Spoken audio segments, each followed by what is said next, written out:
Hi అండి, అందరికీ నమస్తే. ఒక వారం 10 రోజులు ఒక పుకారు అయితే రాజ్యమేలుతుంది సంక్రాంతి గురించి. మీరందరూ కూడా వినే ఉంటారు.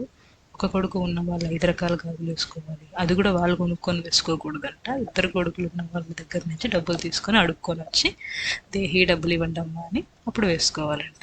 ఇది ఎంతవరకు నమ్ముతున్నారండి మీరందరూ? అది వింటుంటేనే ఆ ప్రాసెస్ అర్థమవుతుంది, అది ఒక పుట్టు పుకారే అని. దయచేసి ఇట్లాంటివి ఏవి నమ్మకండి. మీకు గాజులు వేసుకోవాలనిపిస్తే మీ డబ్బులతో మీరు లక్షణంగా కొనుక్కొని 5 రకాలు కాకపోతే ఒక 50 రకాల గాజులు వేసుకుంటాం. అంతేగాని ఇట్లాంటివి ఏవి నమ్మి వీళ్ళని ఎంకరేజ్ చేయకండి. అసలు ఈ పుకారు ఎవరు స్టార్ట్ చేశారో అర్థం కావట్లేదు. పోయిన సంవత్సరం ఏమో చీరలు పెట్టాలని ఒకటి, అంతకుముందేమో అక్క చెల్లెలు ఉన్నవాళ్ళు, అంతకుముందు ఒకసారి అమ్మ కూతుర్లు. ప్రతి సంక్రాంతికి ఈడుంటుందా? ప్రతి సంక్రాంతికి ఏదో ఒకటి అంట కడుతున్నారు. ఇప్పుడు 5 రకాల గాజులు వేసుకోకపోతే ఒక కొడుకున్న వాళ్ళకి ఇబ్బంది. అంటే ఏ తెల్లైనా బిడ్డల మీద ఇట్లాంటివి సెంటిమెంట్స్ అవి పెడితే బాధపడతారు. వీళ్ళు ఆటోమేటిక్గా చేద్దాం, చిన్నదే కదా పోయేదే ఉంది, చేద్దాం గాజులు కొనుక్కొని వేసుకోవడమే కదా అన్నట్టు చేస్తారు. మీరు ఇలా చిన్న చిన్నవి నమ్మి చేసే కొద్దీ ఇంకా పెద్ద పెద్ద పుకార్లు పుట్టిస్తారు. మీరు ఆలోచించండి, కొన్ని రోజుల తర్వాత ఎవరైనా ఒక 2-3 సంవత్సరాల తర్వాత 2 కిడ్నీలు ఉన్న వాళ్ళకి ప్రమాదం అంట, ఒక కిడ్నీ ఇచ్చేయాలంట అంటే ఇచ్చేస్తారు ఆ కిడ్నీ తీసుకెళ్ళి? చేయలేం కదా.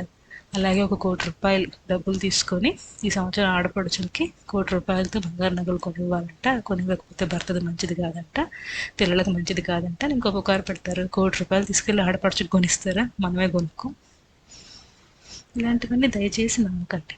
దయచేసి ఇట్లాంటివి ఎంకరేజ్ చేయకండి. దేవుడికి దండం పెట్టుకోండి. ఏదైనా బాధ ఉంటే దేవుడితో చెప్పుకోండి, అంతే. ఇంతకీ ఇంకో విషయం తెలుసండి, ఇవన్నీ నమ్ముతుండేది మనలాగా చదువుకున్న వాళ్ళే. మొన్న ఒకసారి మా పని అమ్మాయి కూడా ఇదే టాపిక్ గురించి మాట్లాడుతున్నారు. వాళ్ళ కూతురు అంటుంది వాళ్ళ అమ్మతో, ఇలాగ వేసుకోవాలంట కదా, లేకపోతే కీడంట కదా అంటే ఆవిడ అనింది, గాజుల షాప్ వాళ్ళకి అమ్ముడుపోక గాజుల వాళ్ళు పండగ సీజన్ కదా ఎక్కువ బేరాలు వస్తాయని అలా చెప్పుంటారులే అని.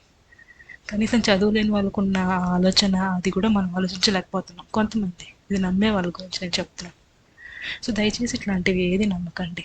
ఏది నిజం కాదు, అన్ని పుకార్లు. ఏదో ఒక సంవత్సరం ఏదో ఒకటి చెప్తూనే ఉంటారు మనం నమ్మే కొద్దీ చేసే కొద్దీ.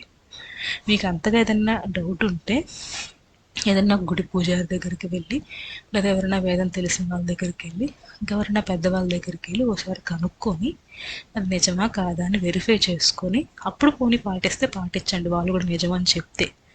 అంతేగాని యూట్యూబ్లో వచ్చింది కదా నిజంగా ఈ వ్యూస్ కోసం డబ్బుల కోసం ఎలా పెడుతున్నారంటే వీడియోస్ జనాలు వింటున్నారు కదా, చూస్తున్నారు కదా, మనకు వ్యూస్ వస్తాయి కదా అని నోటికి వచ్చింది పెడుతున్నారు.